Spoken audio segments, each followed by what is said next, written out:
Have you ever looked into the mirror and felt like your face doesn't really match your age?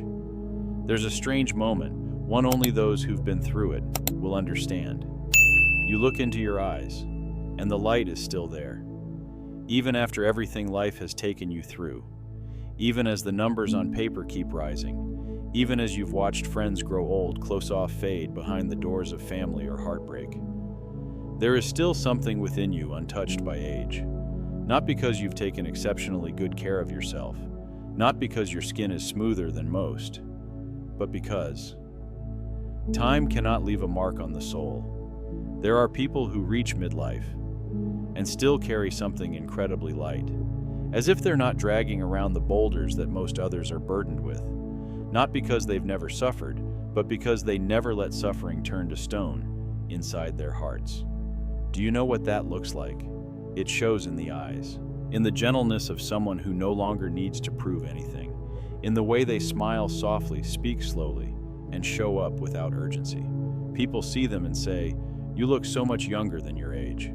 But behind that compliment lies a deeper layer, rarely seen. Carl Jung once said, "The face is the mirror of the soul, and the eyes confess the secrets of the heart." If the face reflects the soul, and the eyes silently whisper the truth of the heart, then what does it mean when someone looks younger than their years? Could it be that their soul has stepped outside of time, not in a physical sense, but in a spiritual one? When someone is no longer weighed down by the past, when they carry no resentment, when they've let go of what's already left, when their mind is no longer ruled by assumptions and control, their face begins to change. Not because they're doing something to reverse aging, but because they've stopped living as if they're supposed to age. I want you to pause for a moment and remember the people you've met, the ones who made you feel brighter just by being near them. They may be older than you, their hair may be gray, their hands may be wrinkled, but you don't think of them as old. You remember them as a presence full of life. They don't try to be youthful, because they no longer carry the weight of needing to please anyone. And that kind of freedom makes them younger than anyone still clinging to youth as a mask. There's something that modern science is only beginning to understand. The energy of your consciousness directly affects your appearance. A person constantly under stress will tense their facial muscles. A person ruled by fear will carry it in their eyes. A person striving for recognition will develop a hardened look. But when you learn to let go, when you no longer hold on to resentment, no longer tighten yourself to prove something, no longer try to control life through worry, you begin to melt. Your face softens, your muscles relax, your gaze becomes warmer, and people begin to tell you, "There's something about you that puts me at ease." But here's the strange part. As you become more authentic, many people won't understand you, because society is used to faces that play the part. At 30, you should be busy. At 40, you should be anxious. At 50, you should be serious. At 60, you should be complaining. If you're not acting like that, they'll think you're strange. You haven't grown up. You're naive. You're too carefree. But the truth is, you have grown up. You've just stopped living inside the fear map they were all taught to follow. Carl Jung called this the first step of individuation, the journey of becoming who you truly are, breaking free from the roles society placed on you, and returning to the deepest essence within. And here's the beautiful paradox. As you start to live more truthfully, you don't just feel lighter. On the inside, your body begins to reflect it on the outside. Biological age can't be reversed, but the age of the soul can always be renewed. The moment you stop betraying yourself, maybe as you hear these words, something gentle stirs within you, a quiet recognition. So I'm not strange, after all. I'm just stepping out of time. If that touches something in you, stay with me, because in the next part, we'll dive into an even more subtle truth. Perhaps looking younger doesn't come from appearance at all, but from a kind of soul frequency that others can feel but never quite name. People often compliment your glowing skin, but what they're really feeling is the frequency you radiate. There are moments we simply can't explain. You walk into a room, no one sees you that clearly. You're not dressed to stand out. You're not laughing loudly. and yet someone turns to look, as if there's an invisible field moving with you. They can't name it. They just know. There's something about this person that makes me want to be near. And sometimes it's the opposite. They feel anxious, uneasy, or even threatened without understanding why. That sensation doesn't come from your skin, not from your hairstyle, not from your age. It comes from the energy field your consciousness is generating. Carl Jung once described psychic energy as a flowing current. Psychic energy is like water. It always finds a way to move, whether visible or not. Spiritual energy is like water. It can quietly leak through the way you breathe, through how you listen, through the way you hold someone's gaze, even for a few seconds. And the miracle is, it can slow down the visible trace of time. Picture two people of the same age. One carries inside them unresolved resentment, unforgiven relationships, memories compressed into restless sleep. Each day, they force themselves to look okay. Their body bears the weight of everything the mind refuses to face. The other has been through the same pain, but they chose to release, chose forgiveness. They sat down with the wounded children inside them and whispered, "We don't need to run anymore." Which one do you think looks younger? You see, we don't just age because of time, but because of the emotional weight we carry each day. When you harbor anger, it etches deep lines between your brows. When you live in constant caution, it tightens your shoulders and hardens your eyes. When you punish yourself with perfection, it dries the skin and sharpens the edges of your face. But when you begin to accept yourself, to relax into who you are, to love even the parts of you still learning how to grow, that energy becomes soft, gentle, and young again. People call it aura, but really it's just a symbolic name for the vibrational frequency your soul emits. And here's what matters. Aura isn't something you wear. It's something you can't hide. You may have met someone and thought they looked so radiant, but if you stayed close long enough, you felt something off, tense, drained, not quite real. That's when the outer image doesn't match the inner energy. On the other hand, there are people who no longer try to look good. They dress simply, wear no makeup, but when they smile, light spills from the corners of their eyes. When they're quiet, the space around them feels still. They're not trying to be youthful, they've simply stopped betraying their soul. Carl Jung believed that the energy of the soul has no age. It only reflects truth. When you live truthfully, your energy becomes transparent. No resistance, no inner wars, no striving to be loved or accepted. Just, I'm here and I'm enough. You don't need a perfect face to appear youthful. You need a soul unclouded by self-abandonment. Because people feel you long before they see you clearly. They feel the eyes of someone who's learned how to forgive. They hear the voice of someone who no longer rushes. They sense the presence of someone who sat in silence with themselves and is no longer afraid of it. And that is what makes them see you as young. Not in a physical sense, but in a deeper one. You become a safe space they long to return to. If someone has ever told you, "You have such light energy," "I feel calm around you," or even just, "You make me feel accepted," know that. That's a sign, not of youth, but of a soul that has walked through darkness and no longer carries it. And if you've read this far, then maybe you don't need anyone to teach you how to be young again. You're simply looking for a quiet confirmation that you're not wrong for choosing to live lighter, to not chase time, to not cling to roles that don't fit, to no longer carry what no longer serves your becoming. And if there's someone in your life who needs to hear this, send it to them, not to inspire, but to gently remind them they don't need to try harder to be beautiful. They just need to stop abandoning their soul. In the next part, we'll enter a subtle but powerful truth. Could it be that looking young is sometimes the result of frozen childhood wounds rather than inner freedom? Not everyone who looks young is living in freedom. Sometimes they're simply trapped in a moment they never got to leave. Try going back to your earliest memories.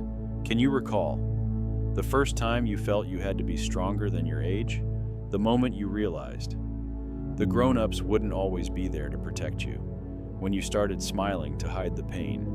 When you learned to be obedient just to be loved. Maybe you don't remember it clearly, but your body does, your face does, and your eyes no longer carry the same innocence.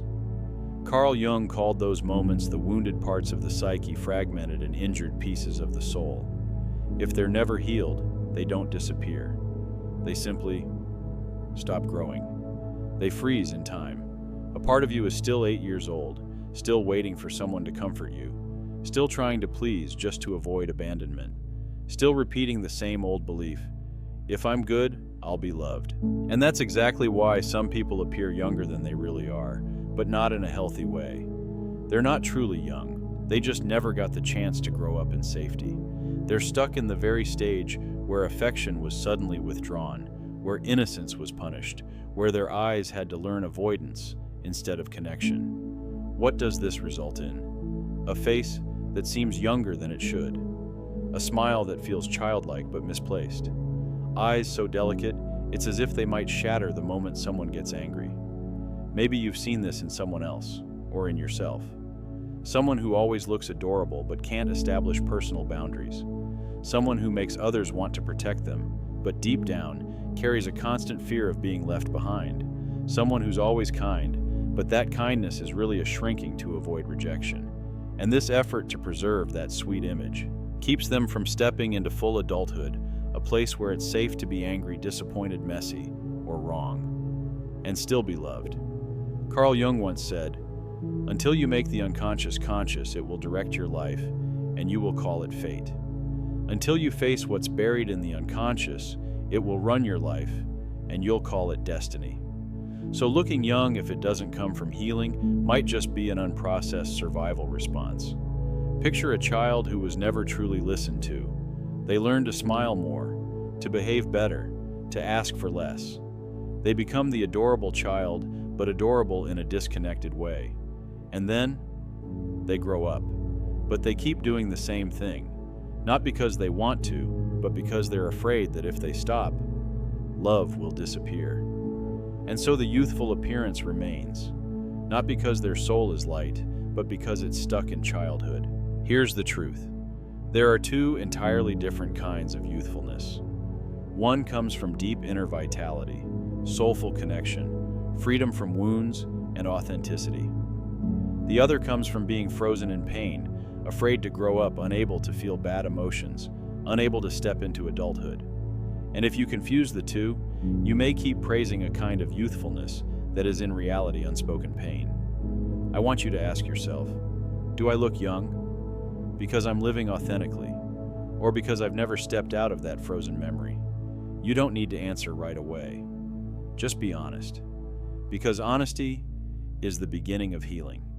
And if you discover that you belong to the second kind, please don't rush to blame yourself. No one ever taught you how to grow up safely. No one offered you the unconditional love that would have let you mature without fear. No one held your hand when you were angry, selfish, confused, and said, "You still deserve love even when you're not adorable." But today, you can begin offering that to yourself. Look in the mirror, this time not to see if you look young or look old, but to ask, are these eyes being listened to by anyone? Is that smiling mouth allowed to cry when it needs to? Have I given myself permission to grow up? Have I stopped needing to be seen as sweet? Am I ready for someone to truly see me as I am? Maybe. Only when you allow yourself to age a little, you finally start to live young. Because real youth isn't the avoidance of pain. It's the passing through pain and choosing not to carry it anymore. If this part stirred something in you, don't ignore it. Maybe it's your soul calling you back. Not to look younger, but to live as your whole self. In the next few moments, we'll go even deeper into a sacred possibility. When you release your psychological burdens, could time itself begin to release its grip on your face? It's not that your skin has no wrinkles, it's that your soul has stopped bracing against everything. Some people don't grow old because of time, but because of what they carry. Every single day, you've seen them people in their 40s, yet they look like they've been worn down forever. Not because of age, but because they live as if they must carry the entire world on their shoulders. And you've met others much older, who walk like the wind, who laugh like there's nothing left to prove.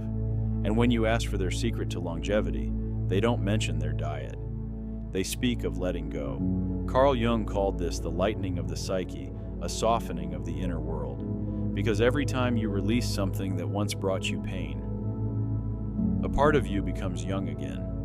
Not youthful like a carefree child, but youthful, like someone just released from their own shackles. Do you know what causes us to age fastest? Not time, not birthdays, but unprocessed emotions we continue to carry. An anger never acknowledged, a pain hidden behind the mask of, I'm fine. A wound that no one ever saw, so you told yourself it must not matter. But your body knows, your mind remembers, and your face begins to take on the lines of silent resistance. The truth is, it's not what happened that ages you, it's how you hold on to it. A painful remark, if cried out, written down, embraced, will pass through. But if suppressed, denied, and buried, it flows backward into the body. It builds tension, it breeds inflammation, it shrinks your energy, and you start to notice a face that stiffens, eyes that grow heavy, a mind exhausted even when doing nothing. Carl Jung wrote, every emotional wound that is not transformed will be transmitted. You don't just carry that pain, you live in it. You let it color your voice, your gaze, even your face. In contrast, the person who knows how to let go grows younger, not by ignoring reality, but by letting go consciously, like a ritual, like a sacred choice that says, I don't need to hold this anymore. It has hurt me enough. You might ask, how do I know if I'm carrying too much? Listen to your body. Do you feel drained every time you think about someone? Do you tense up when a certain topic is brought up? Do you avoid silence because something inside might rise to the surface? If so, you're carrying more than you need to, and you're aging, not by time, but by emotional weight. You can also look into your own eyes. When someone holds unspoken anger, their eyes tighten. When someone hides longing, they can't express their eyes. Drift. When someone lives in assumptions and control, their eyes stay alert on guard. But when you let go, the eyes soften, the face eases, and people start saying you look different, lighter, younger.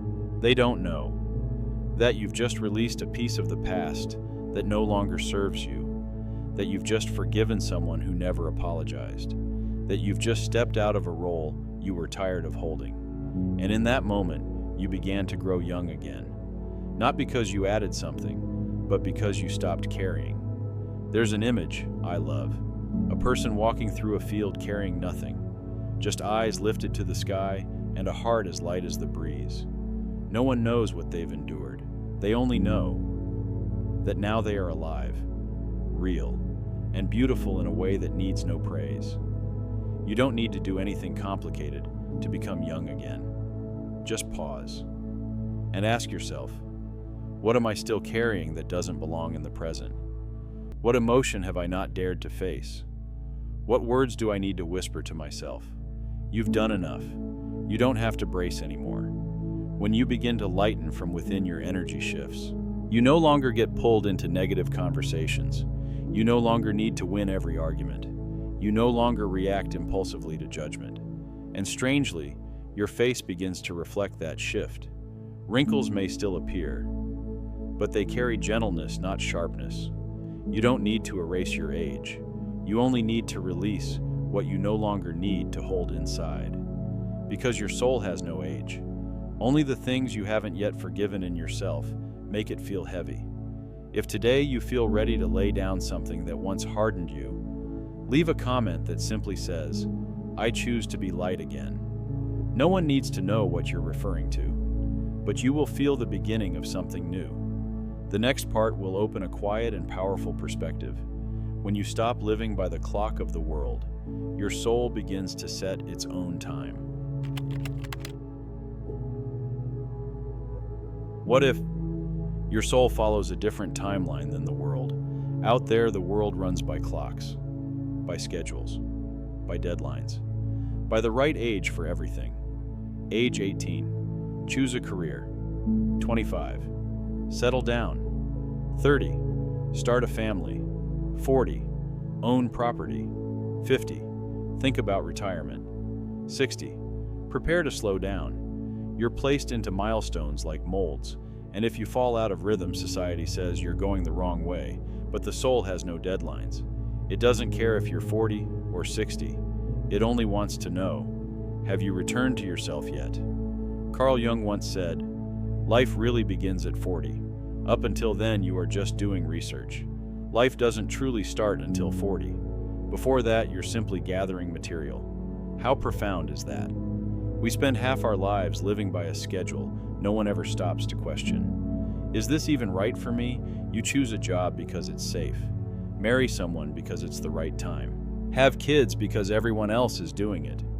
And one day you wake up in a body that's aging, but with a soul that hasn't lived a single day on its own terms. But then, there are those who wake up, not the next morning, but after years of soul sleep, and they begin to live differently. They stop counting birthdays like they used to. Stop treating how old I am as a limitation. Stop following the 5-year plan. Instead, they begin to listen to soul time. Soul time doesn't rush. It doesn't pressure you to have all the answers. It only asks you to listen to yourself. Pause when you're tired. Move when your heart stirs. Turn back when you've lost your way. And the strange thing is, when you begin living by your inner timeline, you stop aging by the outer one. Have you ever met someone over 50 who made you feel like they were living a fresh, vibrant 30? Not because they're trying to look young, but because they've only just started truly living. They just began to write, to love, to dance, to say no to what no longer feels true, to shed roles that were never theirs. You look at them and think, this person is alive. And then you look at others barely in their 30s, yet their eyes are dim, their steps heavy. Their conversations revolve around should, must, and stability. They are alive. But it feels like their life has been closed for years. So who's really older? Who's still moving? Who still has time? Carl Jung drew a clear distinction between aging and soul maturity. Someone might have a title, a house, a reputation, and still live like a frightened child terrified of being unloved, while another person with nothing to flaunt radiates the quiet presence of someone who has faced themselves. The first lives by the world's timeline, the second lives by the soul's rhythm. And you'll notice something. The second one seems ageless, in a way that has no name. Have you ever asked yourself, if I didn't know how old I was, how would I live? That's not a naive question. It's a key. Because often, just identifying yourself with a number keeps you from blooming in seasons. Society says, are too late. If flowers only bloomed in spring, would autumn blossoms be any less radiant? If a life begins fully at 55, is it worth any less than one stabilized by 25? If you finally begin to live authentically, at the age you once feared was too late, then what exactly is becoming young within you? When you stop measuring yourself by someone else's timeline, you enter a space where time is no longer your enemy. You eat slower, breathe deeper, speak less, but with more meaning. And you no longer feel behind, because now you're walking your own path. If you're in a chapter of life where society tells you it's too late, remember this: soul time doesn't rush. As long as you are alive, you are never too late to return to yourself. What follows is a deeper turning point. Is your face reflecting real freedom, or just a pleasant mask you've worn for far too long? You might look young, but is your soul truly being seen? There's something strange about appearances. They make people believe they know you, that you're fine, that you're youthful, positive, full of life, that you're inspiring, that you don't need help, because you look okay, and so you smile, nod, make another video, answer a few more messages, and move into another day with a face that everyone assumes is at peace. But have you ever felt that face no longer feels like you? Carl Jung called this the persona, the psychological mask. Not something you wear to deceive, but something you once needed in order to survive. When you were little and sweetness was the only way to be loved, you learned how to smile. When you grew up in a world where vulnerability, was seen as weakness, you learned how to be strong. And over time, the things that once helped you survive became the very things that exhaust you. You might look young, but only because you were never allowed to grow old. You were never allowed to cry deeply, never allowed to be angry without being judged, never allowed to fall apart and still feel worthy of love. So you held on to a gentle face to protect the part of you that was never allowed to hurt. You're not alone. Millions are living behind a face that says, "I'm fine." They're praised for their youthfulness, for being inspiring, for being positive. But every night when no one is watching, they quietly fall apart. Not because they're fake, but because they simply can't carry that bright, cheerful mask for one more day. You may recognize this in the quiet moments, when everything settles, when the lights go out, when the noise fades, and you look in the mirror. Do you see yourself? Or just the pleasant version you built to be accepted? You look young, but is there something in your eyes calling for help? Carl Jung once wrote, "People will do anything, no matter how absurd, to avoid facing their own soul." We will chase success, brilliance, even inspiration, just to avoid the parts of ourselves we once had to abandon. Because those parts are not pretty, not pleasant, not easy. They carry rage, carry disappointment, carry the aching question, when will I get to live without the mask? You don't have to rip the mask off in one day. It's not easy, and it once saved you. But today you can try to take it off a little when you're alone, when no one needs you to be beautiful, when no one expects you to radiate light. You can look in the mirror and whisper, "I know. This face is tired. I give myself permission to age a little if that's what it takes to live truthfully." And then you may discover something miraculous. When you stop fearing what it means to be seen as imperfect, you begin to shine in a way no one can replicate. Not a shine that comes from youth, but from truth, because those eyes no longer hide anything. That smile isn't a tool. That appearance no longer begs to be loved, because inside you've begun to love yourself. You don't have to always look pleasant. You only have to look like you. Even when you're sad, even when you're tired, even when you're lost. Because real beauty doesn't come from trying to look beautiful. It comes from being fully present without hiding. If there's ever been a face you've seen and you felt the sorrow in their eyes, even as they smiled so brightly, know this: you were never too sensitive. You were simply living slowly enough to notice what others tried to conceal. And that is the gift of souls who have walked through long, silent nights. The final part will take you back to your deepest truth. You didn't lose your youth.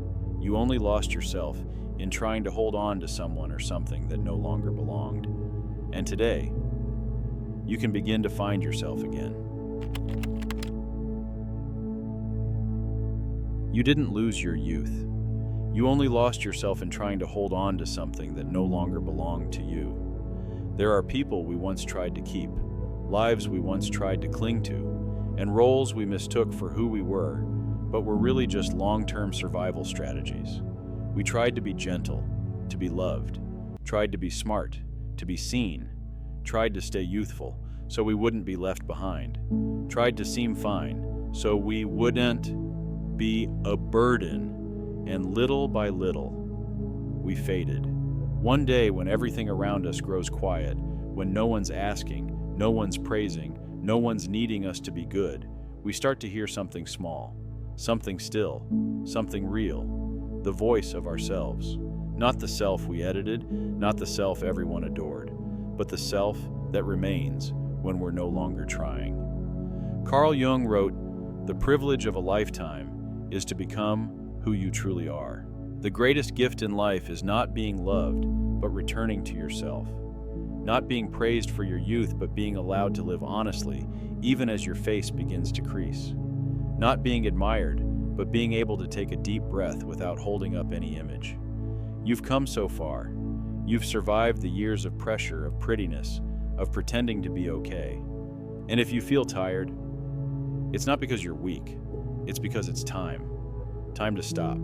To lay down the mask you've worn for too long. To return not to a younger version of you, but to a living one. You can sit down with no makeup, no explanation, no need to please. and look in the mirror, not to ask if you still look young, but to ask, am I really living? Or just performing? Am I truly happy? Or just trying not to disappoint anyone? Do I look young? Or have I just not faced my deeper exhaustion yet? If you've read this far, maybe you're ready for a gentle truth. You don't need to try to look young anymore. You only need to stop abandoning the part of you that was left behind. The part that once dreamed, that once wrote in journals, that once cried for no reason, that once believed in something sacred, even if no one else understood. That part is where your ageless beauty has been waiting. When you live in truth with yourself, even if others no longer see you as youthful, they will still be drawn to something they can't quite name. It's the light, not the light of youth, but of a soul that has awakened. You don't need to erase wrinkles. You only need to erase the compromises you once made just to exist. You don't need to race against time. You just need to step out of the assumptions surrounding age, because the life within you has been waiting to ignite. It doesn't matter how old you are. It doesn't matter how late you start, as long as you start in truth. If this journey has touched something in you, leave a line in the comments. I choose to live truthfully instead of trying to stay young. Not so others can see you, but so you can remember where you're returning. And if someone ever looks at you and says, "You look so young," smile and know they've just caught a glimpse of a soul that is no longer held back by time. Thank you for walking this journey to the end. If you want to keep exploring the deeper layers of the soul and discover the truth hidden behind the seemingly ordinary, subscribe to the channel, not for the numbers, but because there are some paths we can only walk through together.